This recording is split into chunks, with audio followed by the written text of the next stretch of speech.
All right, guys, it's Jahlon, and today we're going to talk about the 3 things you need when you're starting your business, starting a startup, chasing your hustle. I say on my show all the time, when you start a business, you need 3 things. You need a marketeer, you need a lawyer, and you need an accountant.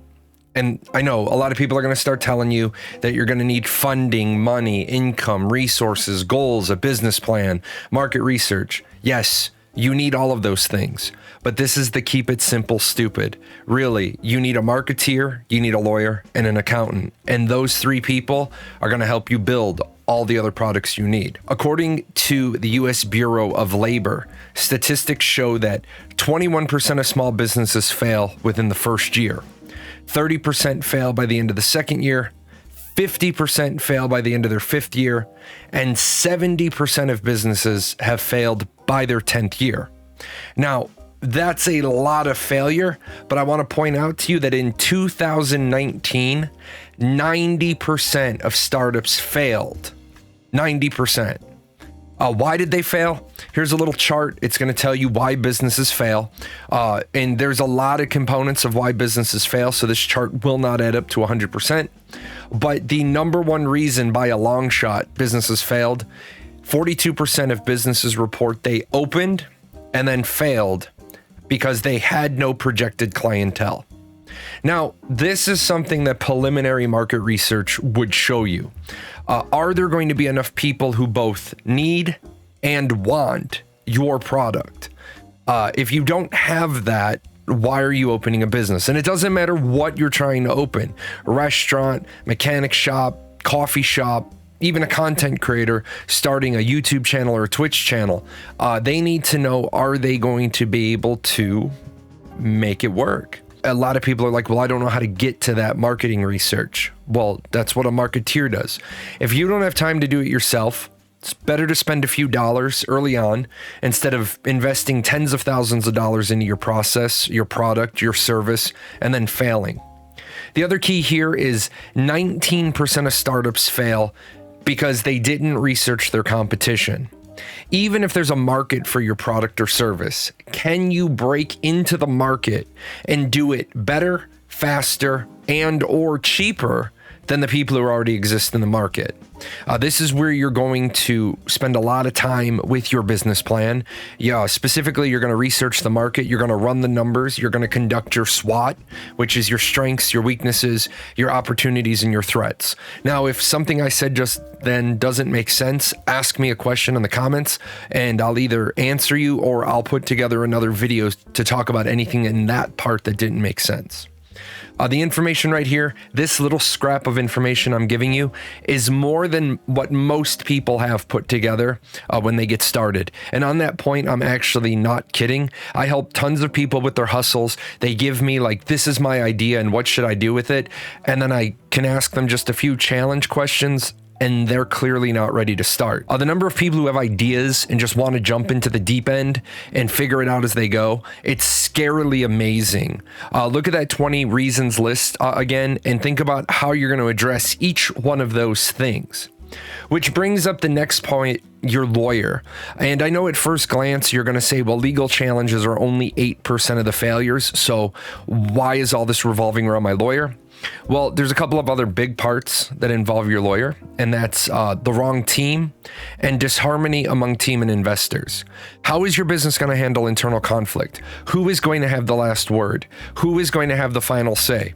And let me tell you, what usually happens in a lot of partnerships is that each partner has 50% of the say. So they get deadlocked, they butt heads, they want to go left and they want to go right, and nobody wants to concede, and the business actually fails because they're just stuck spinning wheels.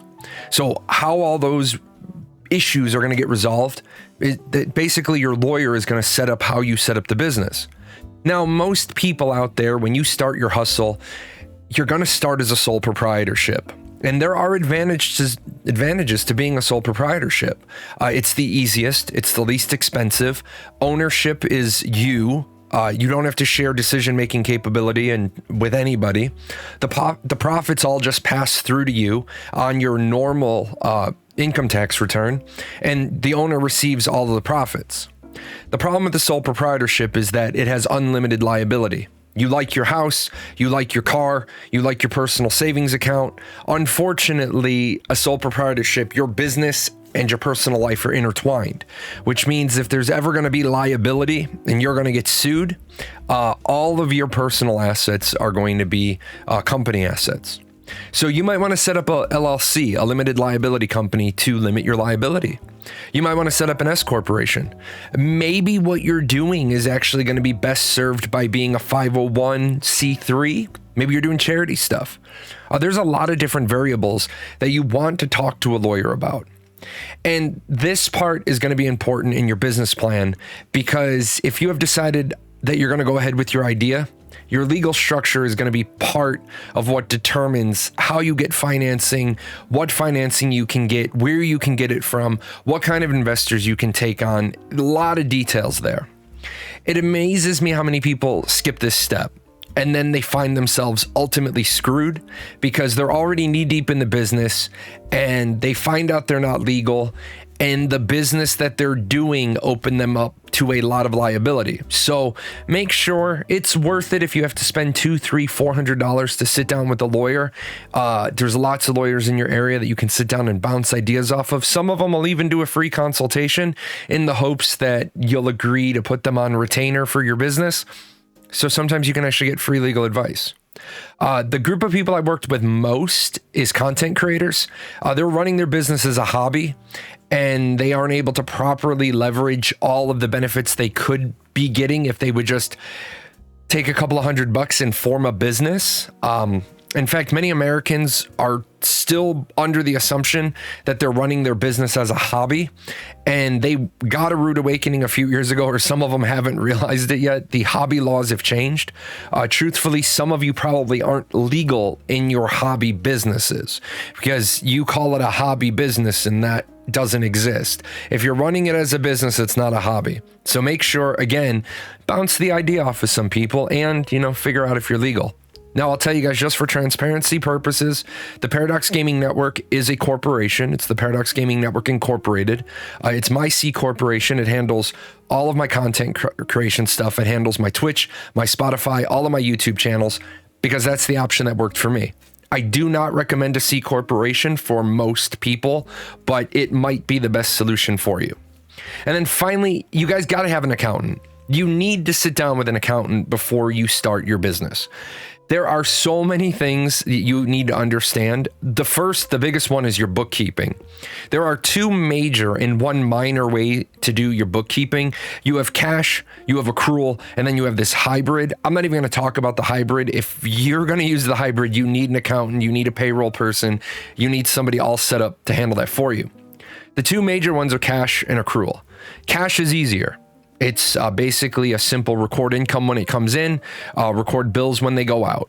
There's some advantages to the cash method, but there's some serious limitations. I'm not an accountant. I'm not your accountant. I'm going to tell you that I use the cash method for very specific reasons, but I'm not trying to do depreciation. I'm not trying to spread losses in the years before or the years after. If you're going to have a lot of losses, a lot of initial investment, definitely, again, sit down with the accountant.